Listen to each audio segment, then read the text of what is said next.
Today in this video lecture, I'm going to cover the concept of structures in C programming language. So these are the contents that I'm going to cover in today's lecture. Before going to know about what is a structure in C programming, first of all, let me give you a real-time example so that you can clearly understand what is the need of a structure in C programming and its importance.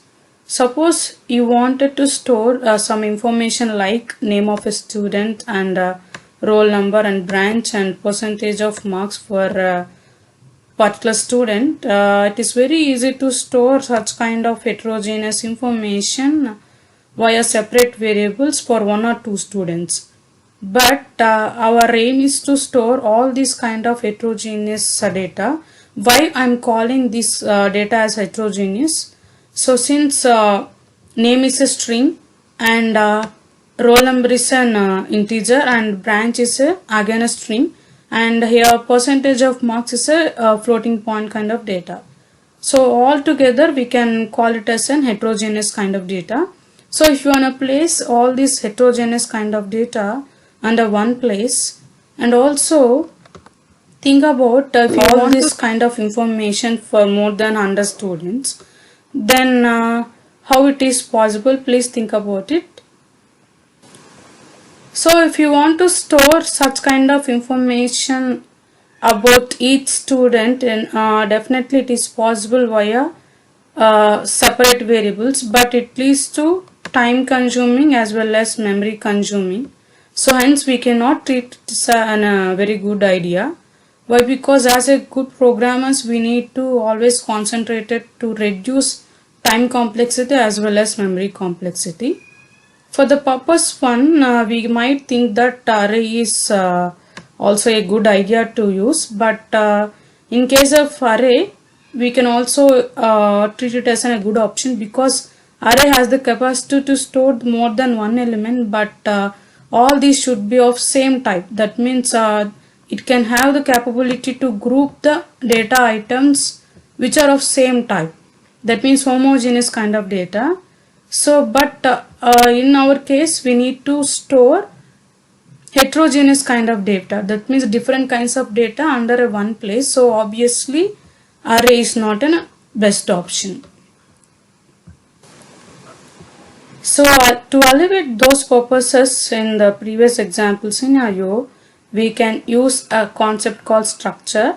So a structure in C programming is a user defined data type. We can also call it as a secondary data type that can be used to together elements of different data items into a single space. That means we can have different kinds of data, that is heterogeneous kind of data, under one place, so that obviously our purpose is survived here.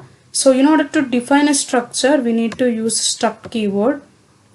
So this is the typical syntax for how to create a structure in C program. We need to use struct keyword followed by structure tag name, and within the curly braces we need to have a number of structure members. So, and every structure needs to end with a semicolon. And with the help in reference to the syntax, here I have created an example structure called student. So with the members like name, it's a string, and roll number, it's an integer, and branch again it's a string, and percentage of mark is a floating point variable. So coming to declaration of a structure variable, so we can declare a structure variable in two ways, like using a normal variable, and it is also possible to declare a structure variable using a pointer variable. So here is an example for how to create an structure variable using normal variable. So here struct is the keyword, and student is the name of the structure, or we can also call it as a structure tag, and here report is the actual structure variable I have created. In similar way we can create a structure pointer variable as well with the help of this kind of syntax.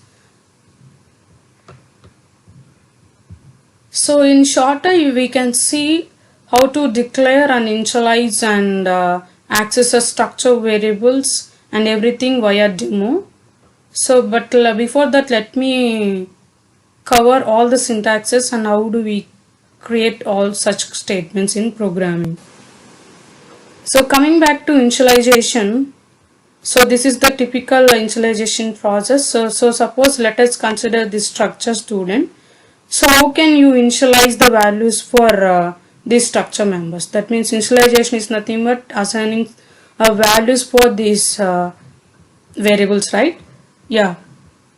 So here for the structure student, I have created a structure called report, and here I am passing these values for this report. That means here Rupa is going to be added to this name, and similar way 101 is goes for roll number, and the CS is going for branch, and 78.2 it will be taken to percentage of marks. So this is one way how to initialize a structure variable using normal variable, and a similar way you can initialize the structure using pointer variable. That means we need to have a structure variable and we need to take this reference to another pointer variable. And here we need to understand one thing, that here report is a kind of pointer variable. I am assuming that here report is an pointer kind of variable. So here REP is a structure variable. So here I am sending the reference of this structure variable to report so that I can access these values via this reference. Furthermore, so coming to accessing of a structure members, so we can access structure members in two ways. Like if you would like to access a normal variable, then make use of dot operator. Then otherwise, if you would like to access a pointer variable, then you can make use of this arrow operator. And we need to remember one thing, that the report arrow name is equivalent to this kind of representation. So both are equivalent, so we can apply both the notation. For the simplicity, we can actually use this arrow operator. So with the help of this demo, we can clearly understand the concept of structures in a very easy way. So let's get started. So here I have created a structure called student with these variables. That means these members: name, roll number, branch, and percentage of marks are the members of this structure student. So when we are trying to declare a structure, here itself you can create a structure variable like this. Otherwise, you can go for this kind of declaration. That means you can also have structure variables in a function, a particular function. So here in this example, I have created two structure variables called record1 and record2, and these were the variables which I have created under main function, so that obviously the scope of these variables will only within this main function. So after declaring the structure variable, so this is the time for initialization. So we can easily initialize a structure variable in two ways. So this is the one way. This is the one way. So here Rupa 101, CSC 78.28 are the actual values for all these members for a structure student. That means Rupa will taken into the name, and 101 is taken into roll number, and CSC for branch, and similarly 78.28 will be taken into percentage of marks. And these are the values which were actually taken for record1. And similarly, we can initialize another structure variable called record with another values. And since we need to understand one fact, that both these record1 and record2 are the structure variables which are using all these structure members. but with the different values, but they were not going to intersect with each other. So that is the very good thing about a structure, and this is one way. And we can also actually go with another kind of initialization like this. So using dot operator, we can assign a particular value for a particular member to a particular structure variable. And if you are trying to assign a string kind of data to a variable, then make use of string copy function. It is a default function which is available, default string handling function which can available in string.h header file. So because we cannot assign directly a string value to a particular member, so instead we can need to use string copy predefined function for assigning a particular string to a particular member of a structure.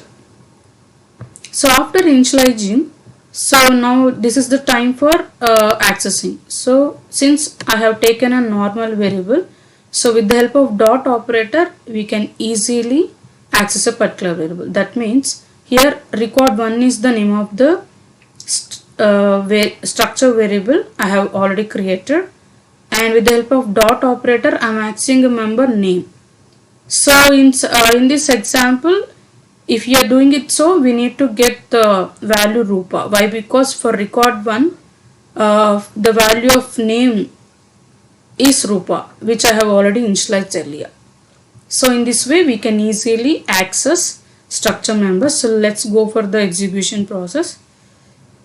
So yeah, so we can clearly see that from this execution, student 1 details and student 2 details. So with the help of record1 I am just trying to print student 1 details, and with the help of record2 I have tried to print student 2 details.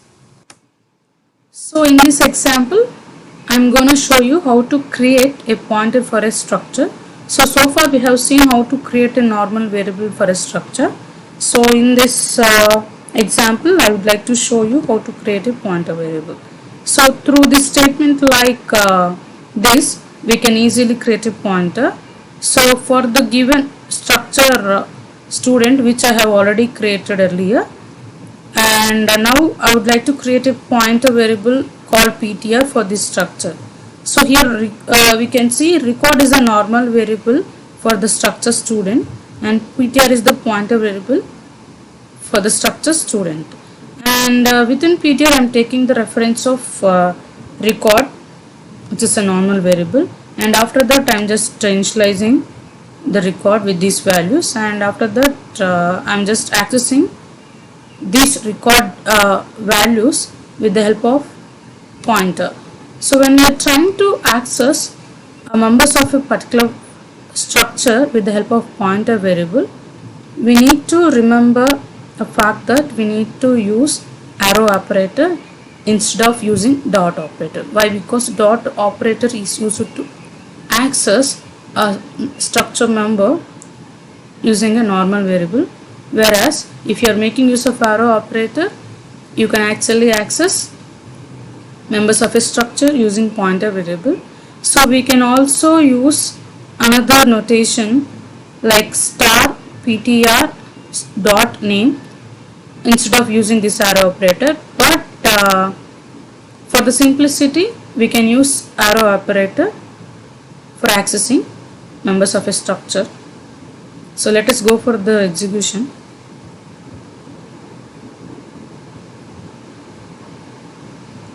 So in this way we can access members of a structure using an arrow operator.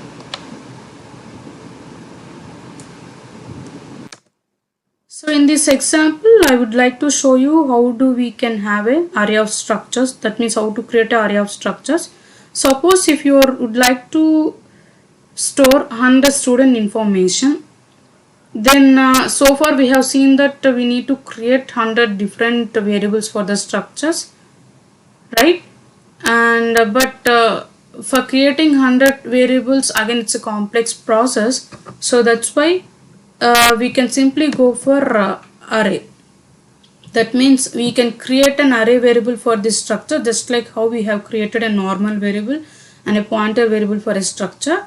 So we can also create an array variable. So here I have taken a variable called array student, which is of type array, and with the maximum size. So max is already defined with 2. So this is the array which can hold up to maximum 2 records. So this array will be grows in according with the size of the max that is defined. So if you are changing 100 to 2, then obviously we can maintain 100 records, right? So with the help of this for loop, we can actually taking the values of these structure members for 100 students, and with the help of this for loop, we can actually access the values of the students, which we have already taken as dynamically.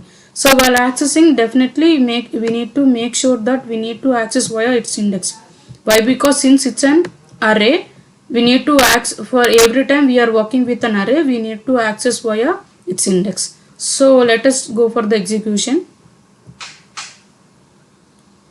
So when we are trying to execute this program, it is going to ask you to enter the name for student 1. So let me take Sai as the student name and 1 as the roll number and marks 23. And after entering this, it is going to ask you to enter the student 2 details. I'm giving X as the name and 2 as the roll number and 56 is the marks. And finally, it is going to show you the complete details about student 1 and student 2. So this is how we can create as many number of records we wanted with the help of array of structures. So thank you so much.